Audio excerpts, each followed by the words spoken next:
Hello दोस्तों, मैं आशीष कुमार अपने YouTube channel Bihar GK tips में आपका स्वागत करता हूं। आज मैं एक घटना चक्र के बीपीएससी का पूर्वावलोकन लेकर आया हूं, जिसमें हम लोग आज इस पुस्तक के आधुनिक भारत का इतिहास का तीसरा पार्ट को देखेंगे। यदि आप लोगों ने अब तक हमारा channel Bihar GK tips subscribe नहीं किया है तो इसे सब्सक्राइब कर लें, साथ ही बेल आइकन को जरूर दबाएं। तो आइए वीडियो को स्टार्ट करते हैं। तो आज का पहला प्रश्न है, मैडम कामा ने 1907 में प्रथम तिरंगा ध्वज कहाँ फहराया था? तो इसका उत्तर है डी, स्टुटगार्ट में। अगला प्रश्न है, लंदन में इंडिया हाउस के संस्थापक कौन थे? तो इसका उत्तर है ए, श्यामजी कृष्ण वर्मा। फरवरी 1905 में लंदन में श्यामजी कृष्ण वर्मा ने इंडियन होम रूल सोसाइटी की स्थापना की। इन्होंने इंडिया हाउस की भी स्थापना की थी। यहाँ से एक समाचार पत्र सोशियोलॉजिस्ट का प्रकाशन भी प्रारंभ किया गया। लंदन में सरकारी तंत्र के विशेष सक्रिय होने के कारण श्यामजी वहाँ से पेरिस और अंततः जिनेवा चले गए। अब आइए चलते अगले प्रश्न पर।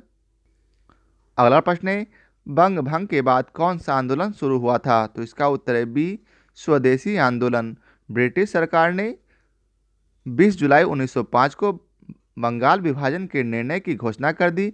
7 अगस्त 1905 को कलकत्ता के टाउन हॉल में एक ऐतिहासिक बैठक में स्वदेशी आंदोलन की विधिवत घोषणा कर दी गई।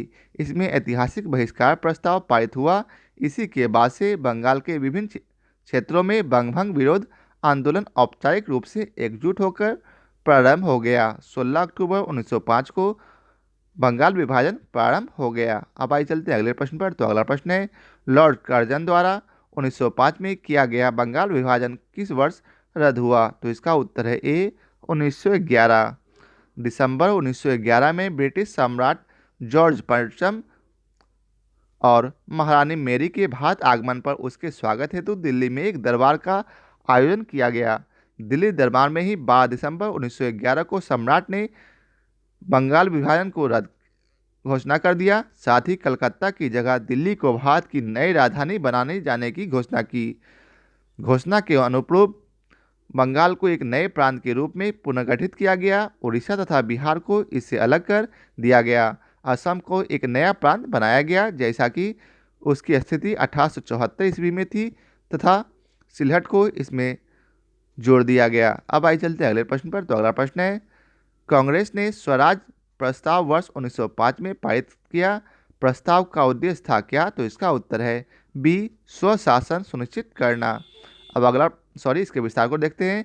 कांग्रेस ने स्वराज संबंधी प्रस्ताव पर सर्वप्रथम वर्ष 1905 में बनारस अधिवेशन में चर्चा की एवं वर्ष 1906 में कलकत्ता के अधिवेशन में प्रस्ताव पारित कर दिया गया।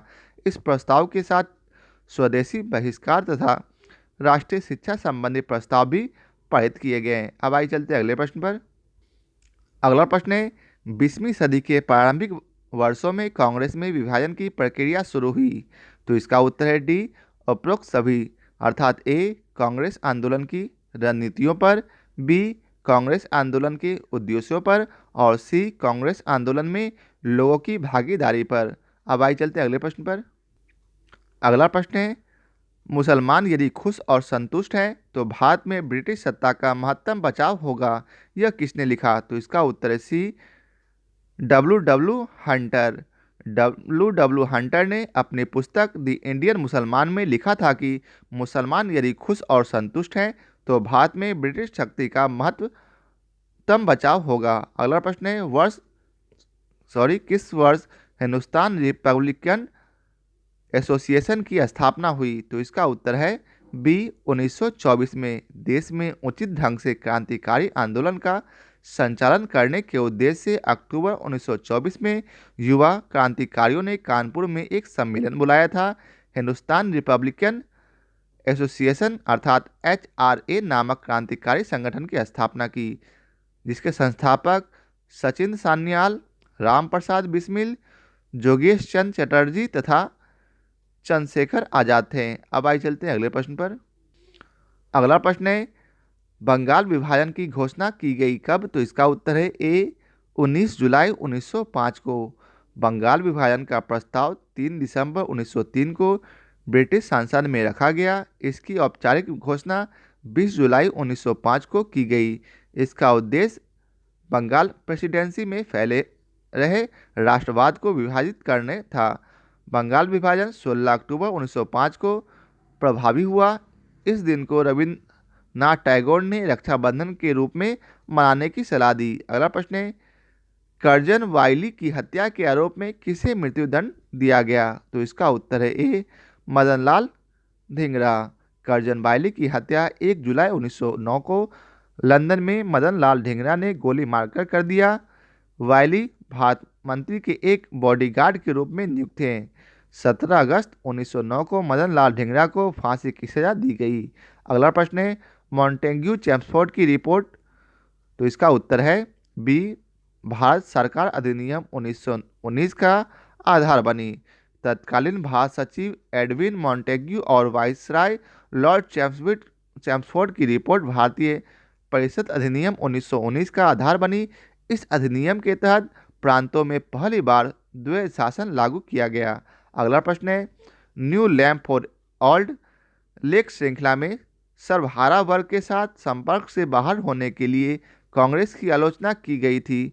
तो इसका उत्तर है किसके द्वारा? तो इसका उत्तर है ए, अरविंद घोष। अब आइए चलते हैं अगले प्रश्न पर।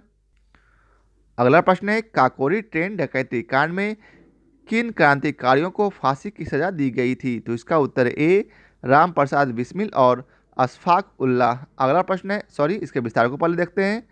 अक्टूबर 1924 में सचिन सान्याल, राम प्रसाद बिस्मिल तथा चंद्रशेखर आजाद ने कानपुर में क्रांतिकारी संस्था हिंदुस्तान रिपब्लिकन पार्टी एसोसिएशन की स्थापना की। इस संस्था द्वारा 9 अगस्त 1925 को उत्तर रेलवे के लखनऊ सहारनपुर संभाग के काकोरी नामक स्थान पर 8 down Saharanpur Lucknow passenger train पर डकैती डालकर सरकारी खजाना लूट लिया गया। यह घटना काकोरी कांड के नाम से प्रसिद्ध हुई। इस कांड में 29 क्रांतिकारियों को गिरफ्तार किया गया, जिसमें राम प्रसाद बिस्मिल, अशफाक उल्लाह, रोशन लाल तथा राजेंद्र लाहिड़ी की फांसी हुई, जबकि चंद्रशेखर आजाद फरार हो गए। अगला प्रश्न है, हिंदुस्तान सोशलिस्ट रिपब्लिकन आर्मी के संस्थापक नेताओं में एक थे, कौन? तो इसका उत्तर है बी, भगत सिंह। काकोरी कांड के बाद पुलिस द्वारा चलाए गए दमन चक्र के फलस्वरूप हिंदुस्तान रिपब्लिकन एसोसिएशन का अस्तित्व कुछ समय के लिए समाप्त हो गया। कुछ समय बाद विजय कुमार सिंह, शिव वर्मा, जयदेव कपूर, भगत सिंह, भगवती चरण बोहरा तथा सुखदेव ने चंद्रशेखर आजाद के नेतृत्व में HRA को पुनः संगठित करने का कार्य शुरू किया। सितंबर 1928 ईस्वी में फिरोज शाह कोटला मैदान, जो कि दिल्ली में पड़ता है, में चंद्रशेखर आजाद के नेतृत्व में एक बैठक हुई, जिसमें HRA का नाम बदलकर हिंदुस्तान सोशलिस्ट रिपब्लिकन एसोसिएशन अर्थात HSRA रखा गया। अब आइए चलते हैं अगले प्रश्न पर। तो अगला प्रश्न है, निम्नलिखित पंक्तियों को किसने लिखा? सरफरोशी की तमन्ना अब हमारे दिल में है, देखना है जोर कितना बाजुए कातिल में है। तो इसका सही उत्तर है ए, बिस्मिल। अब आइए चलते हैं आगे देखते हैं।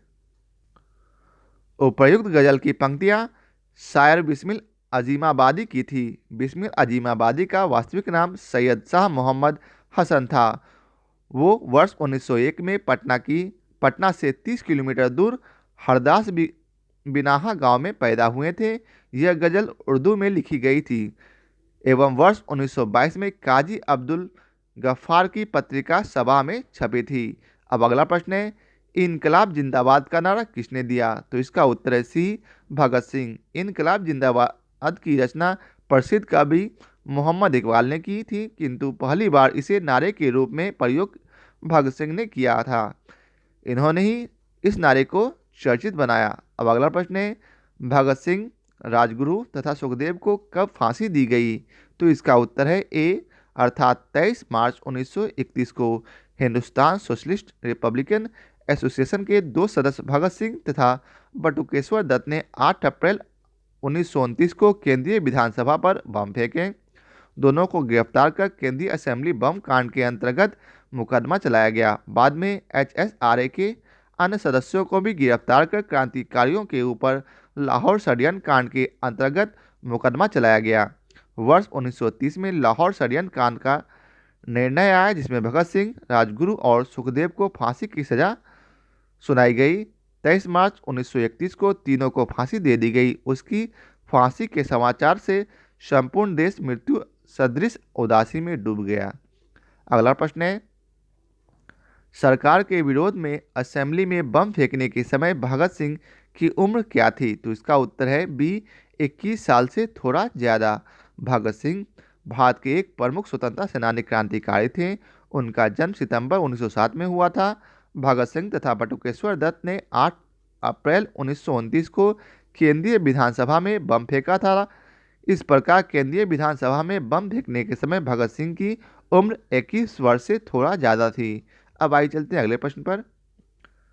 अगला प्रश्न है, अनुशीलन समिति थी क्या? तो इसका उत्तर है डी, एक क्रांतिकारी संगठन। अनुशीलन समिति एक क्रांतिकारी संगठन था।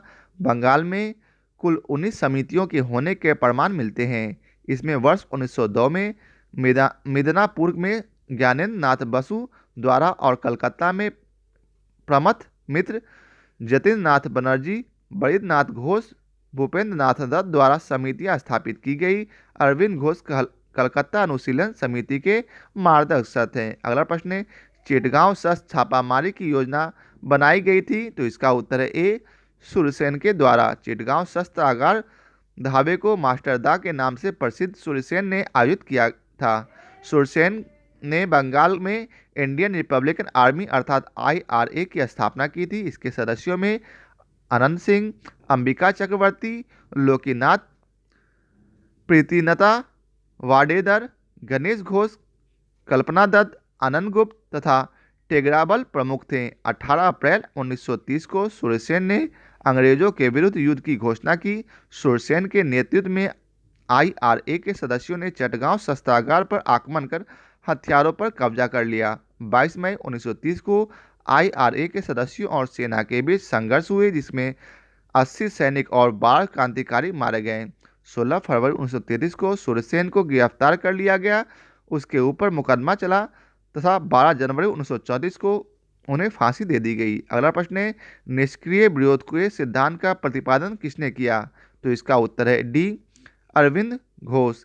निष्क्रिय विरोध के सिद्धांत का प्रतिपादन अरविंद घोष ने अपनी पुस्तक वंदे मातरम में किया। उनका मानना था कि अंग्रेजों को भारत अविलंब छोड़ देना चाहिए। जब तक अंग्रेज ऐसा नहीं करते तब तक उनके विरुद्ध विरोध प्रदर्शन करते रहना चाहिए। अब आइए चलते अगले प्रश्न पर। अगला प्रश्न है, गदर पार्टी की स्थापना हुई वर्ष कब? तो इसका उत्तर है बी, 1913 ईस्वी में।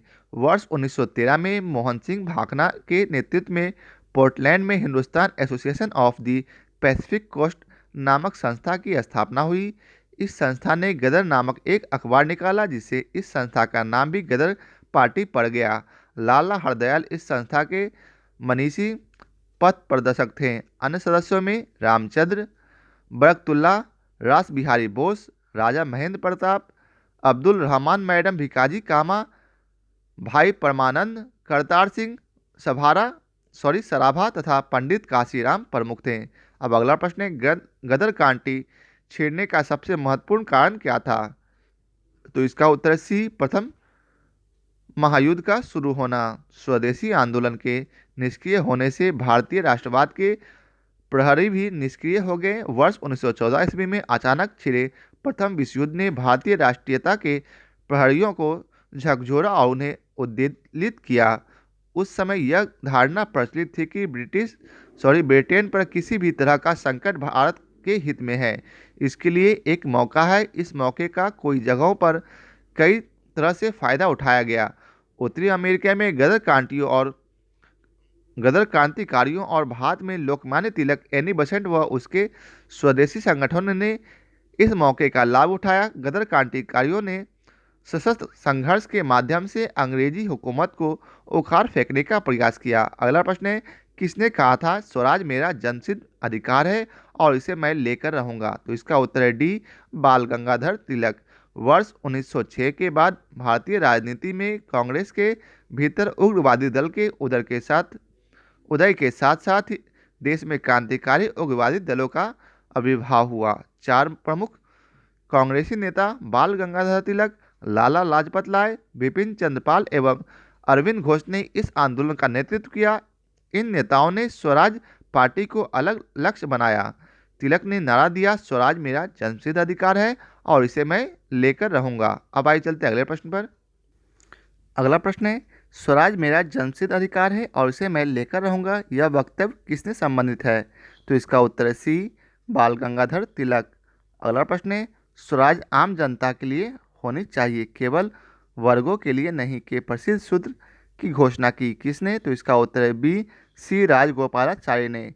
सी राजगोपालाचारी की मान्यता थी कि स्वराज जन सामान्य हेतु होनी चाहिए, न कि केवल कुलीन एवं अभिजात वर्ग हेतु। अगला प्रश्न है, इंडियन फॉर इंडियंस किताब किसने लिखी? तो इसका उत्तर है ए, सी आर दास। भारतीय स्वतंत्रता आंदोलन के दौरान चर्चित पुस्तक इंडियन फॉर इंडियंस के लेखक चित्तरंजन दास अर्थात सी आर दास थे। अगला प्रश्न है, निम्नलिखित में से किस नेता ने 1906 में कलकत्ता कांग्रेस अधिवेशन की अध्यक्षता की थी?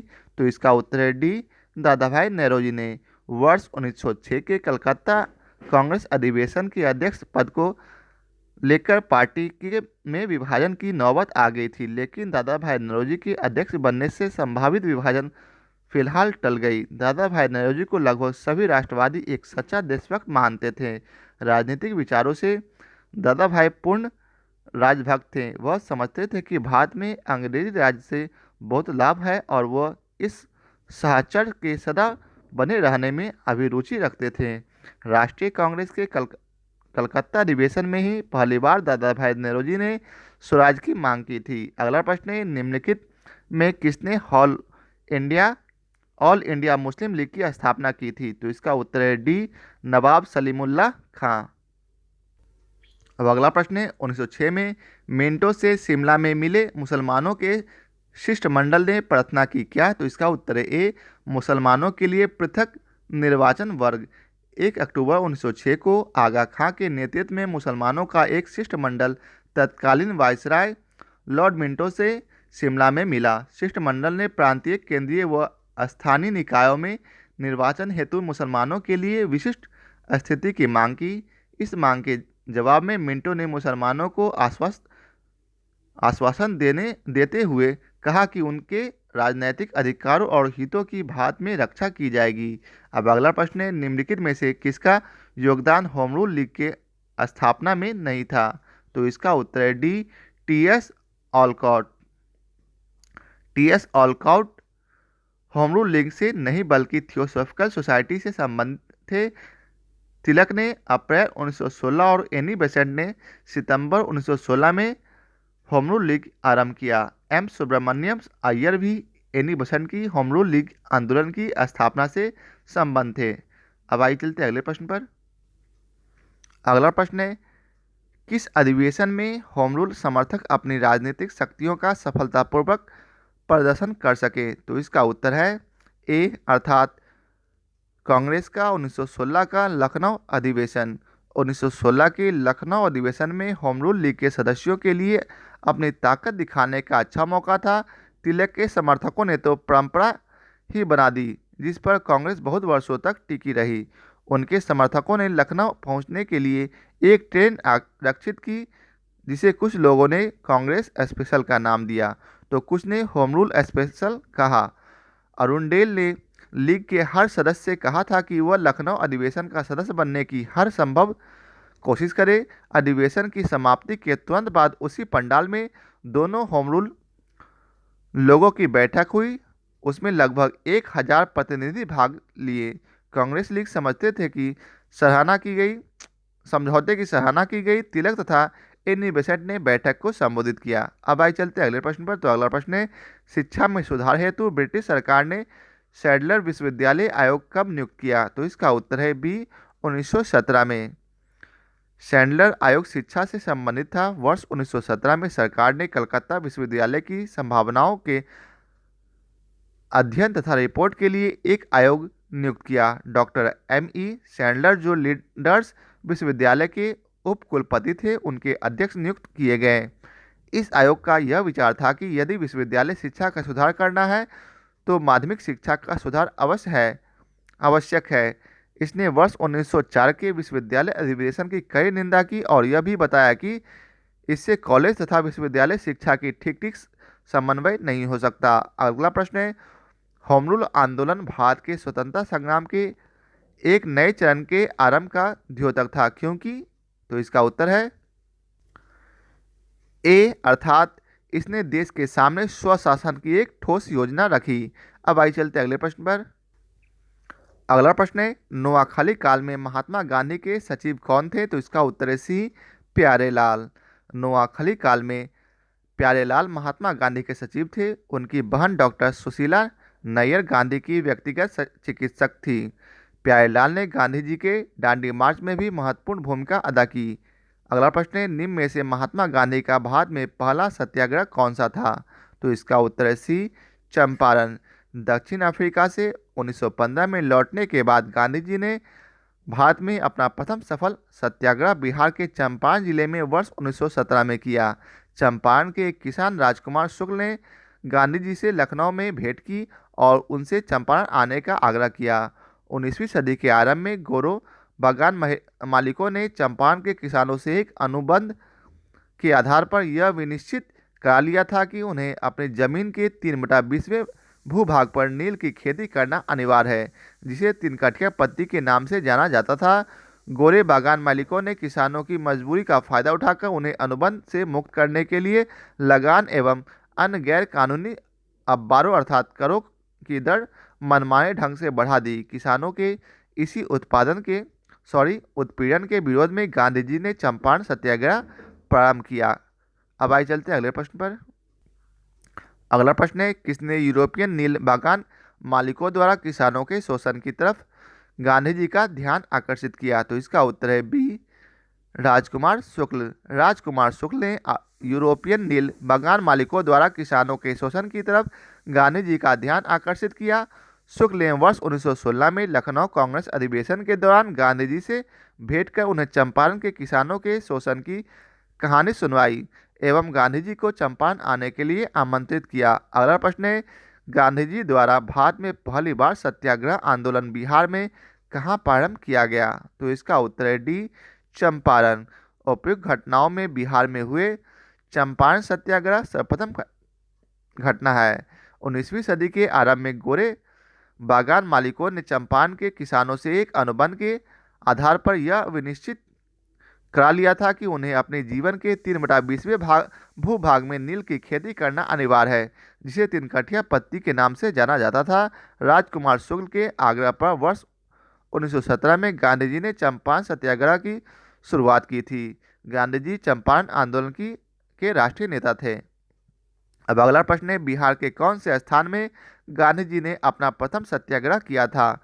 तो इसका उत्तर है ए, चंपारण। अगला प्रश्न है, चंपारण नील आंदोलन के राष्ट्रीय नेता कौन थे? तो इसका उत्तर है ए, महात्मा गांधी। अब आइए चलते अगले प्रश्न पर। अगला प्रश्न है, निम्नलिखित में से किस सत्याग्रह आंदोलन में गांधी जी ने प्रत्यक्ष रूप से भाग नहीं लिया? तो इसका उत्तर है सी, वाइकोम सत्याग्रह। वाइकोम के मंदिर प्रवेश सत्याग्रह में गांधी जी ने प्रत्यक्ष रूप से भाग नहीं लिया था, जबकि खेरा सत्याग्रह, राजकोट सत्याग्रह तथा असहयोग आंदोलन का नेतृत्व स्वयं गांधी जी ने किया था। अगला प्रश्न है, स्वाधीनता आंदोलन के दौरान महात्मा गांधी के करीबी अंग्रेज मित्र थे कौन? तो इसका उत्तर है C, reverend Charles Andrews saint Stephen college Delhi में प्राध्यापक थे। भारतीयों से इनका गहरा लगाव था और हर तरह से भारतीय बनना चाहते थे। रविन्द्रनाथ टैगोर, गोपाल कृष्ण गोखले तथा महात्मा गांधी ने इनके घनिष्ठ संबंध थे। ये दक्षिण अफ्रीका के फिनिक्स आश्रम में गांधी के साथ रहे। गांधी जी ने ही गरीबों के प्रति इनकी निरंतर चिंता को देखते हुए उन्हें दीनबंधु की उपाधि से सम्मानित किया था। एंड्रयूज 1925 और 1927 में ऑल इंडिया ट्रेड यूनियन के अध्यक्ष भी रहे। गोलमेज सम्मेलन में भाग लेने के लिए वह गांधी जी के साथ लंदन गए थे। अगला प्रश्न है, अंत्योदय कार्यक्रम का उद्देश्य क्या? तो इसका उत्तर है सी, गरीबों में सबसे गरीब की सहायता। अंत्योदय कार्यक्रम का उद्देश्य गरीबों में सबसे गरीब की सहायता करना है। इस कार्यक्रम का विचार सर्वप्रथम महात्मा गांधी जी द्वारा प्रस्तुत किया गया।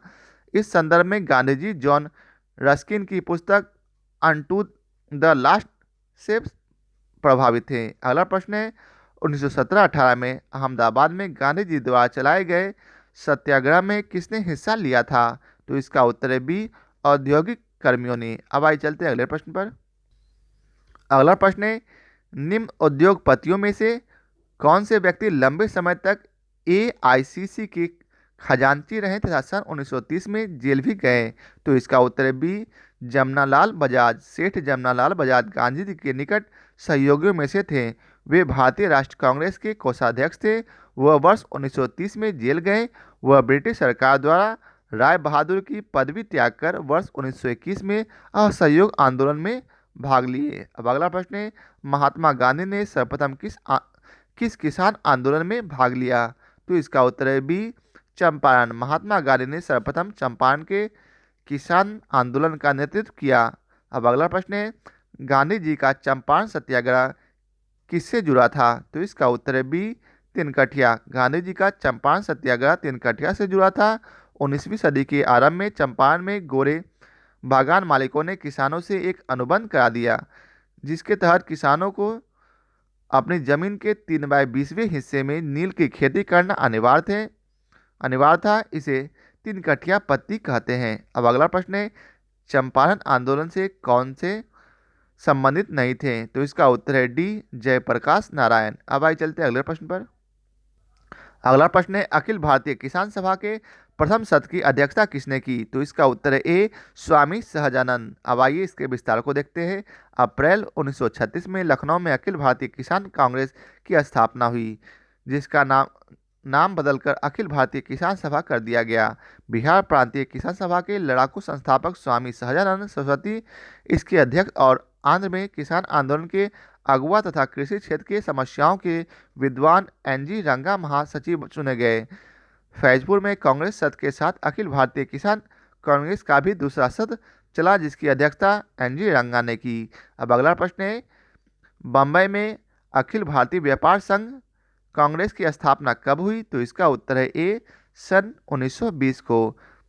एमएन जोसेफ बैप्टिस्टा तथा लाला लाजपत राय के प्रयासों से अखिल भारतीय व्यापार संघ कांग्रेस या अखिल भारतीय ट्रेड यूनियन कांग्रेस की स्थापना बम्बई में 31 अक्टूबर 1920 को हुई।